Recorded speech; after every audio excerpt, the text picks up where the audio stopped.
We decided to start our whole adventure up here at Copper Harbor. Marklin and I have lived in, traveled through, and adventured in the UP most of our life. But there is a whole section that I have been to that Marklin has not.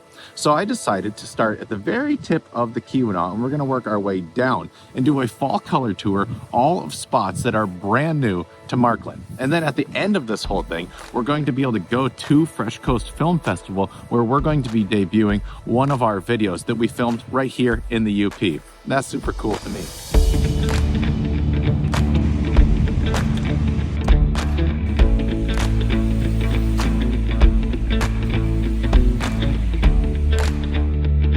We drove past this, changed our minds about something, and now here we are. This legitimately looks like the beginning of a fairy tale book. Being in the UP in general, I think, is like how three-dimensional it is. It can be so dense and then so clear all of a sudden. It doesn't even look real.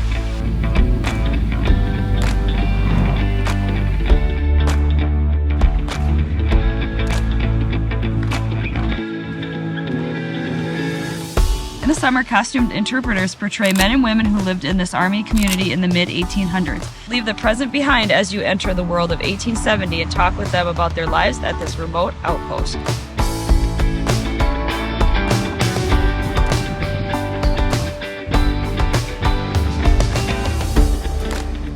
I would say that the expected height of each individual person was different back then. That's close for me, I think. One of the things that I can appreciate about a space like this is the amount of time and effort it takes to keep them up. Yes, they're historic structures, but the repainting, the shingling, the working, and to keep it in a version of it. Every single piece of this is so perfectly curated, especially on a fall day like this, where it's like so nice out I can't quite decide if I need a jacket or not. This reminds me of one of my all-time favorite movies. What's that? Grumpy Old Men, where they sit on that couch. Oh yeah. Along the water. This reminds me of that. I thought you were going to say the buildings. You were going to say Seven Brides for Seven Brothers. It reminds me of two of my favorite movies.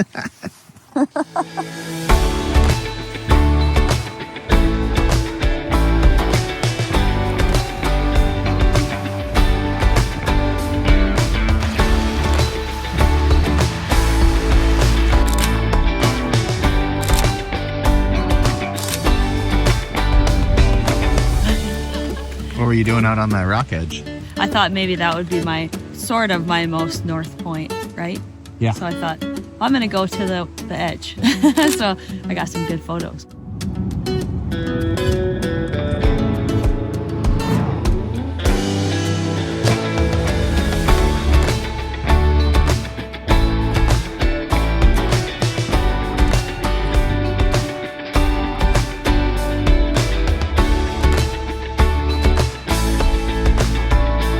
The part that I love about driving through the UP is that these are just like little roadside stops right here. You don't even have to like get out of your car to see it. You can actually sit in your car if you wanted to. Yeah.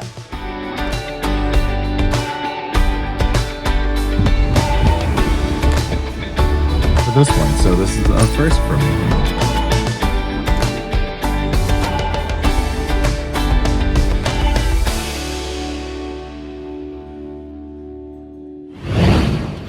The way that fall color changes is it goes north to south.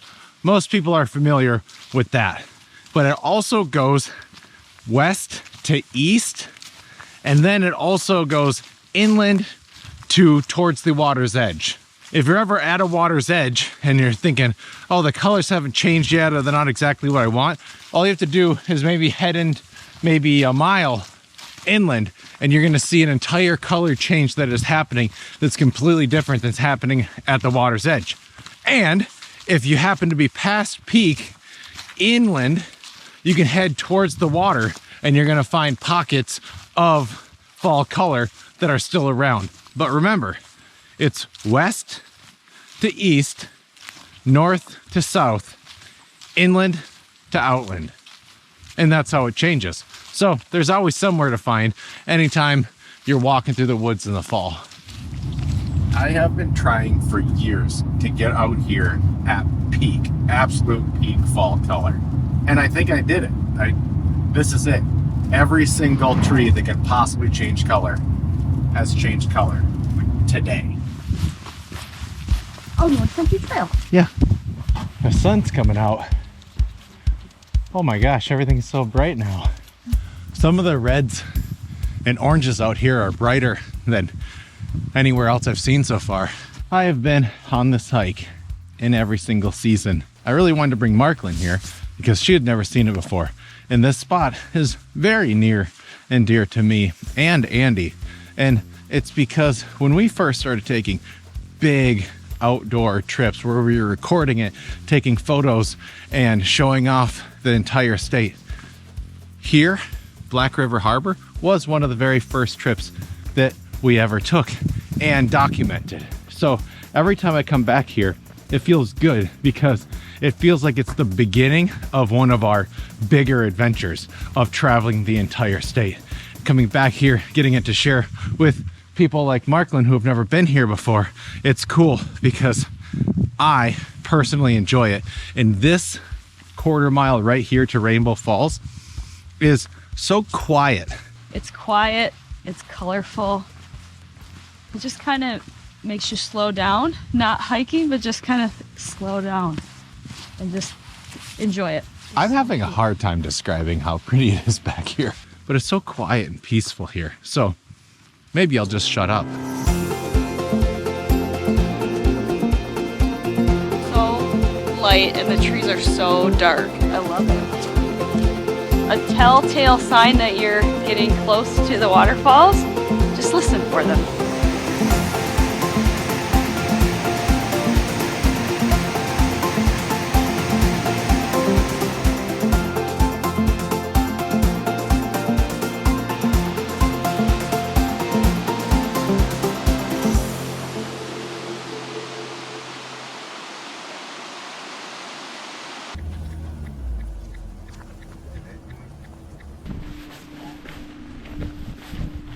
I am so excited for you to see the top of this because ever since the first time coming up here, I feel like it is an experience that I've never been able to replicate anywhere else besides being at the top of this. The view, like the 360 view that you get, is just unreal. This is something completely new for you. Tell me how you're actually feeling. I'm okay because I decided we came this far. I need to experience something new. And if I'm not back here soon, I don't want to regret not taking this adventure, and it's beautiful.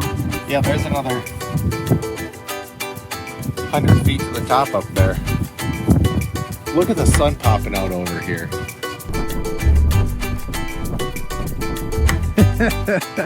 Oh my gosh, look at, we're at cloud level.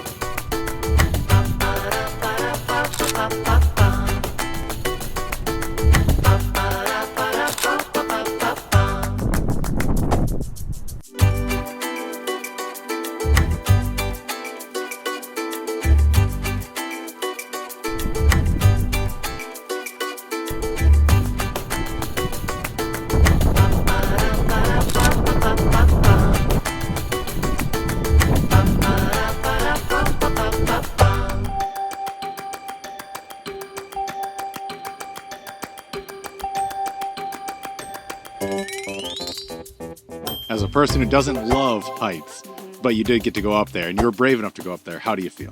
Yeah, I'm really glad that I did it, and so I can always say for the rest of my life that I did that. The colors are beautiful.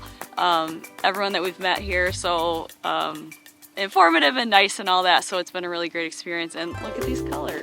So this says, find your north, Ironwood looks better with you. You've found one of the best spots in Ironwood for a picture. Put your phone on the shelf on the back side of the side, set your timer and say cheese. Is that your favorite photo? Yeah, if it's a selfie, do I win? It is super fun. I like it.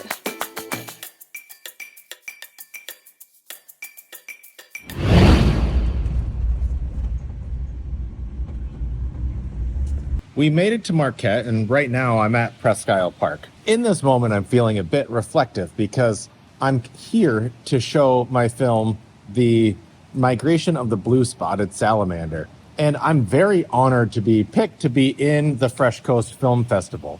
And I figured that while I have a few minutes, it would be fitting to come to the place where I filmed the actual video that's going to be in the Fresh Coast Film Festival. And I'm going to hike it right now in fall color. It is cool that there's a park that is good for people and for nature, like the salamanders, and happening at the same time. I think that's really what sums up, to me, what the Upper Peninsula is all about. People and nature living together. Now that we've heard that, it's time to go to Black Rocks, the brewery, and see the debut of our video. This is fun. Thanks everybody for watching this.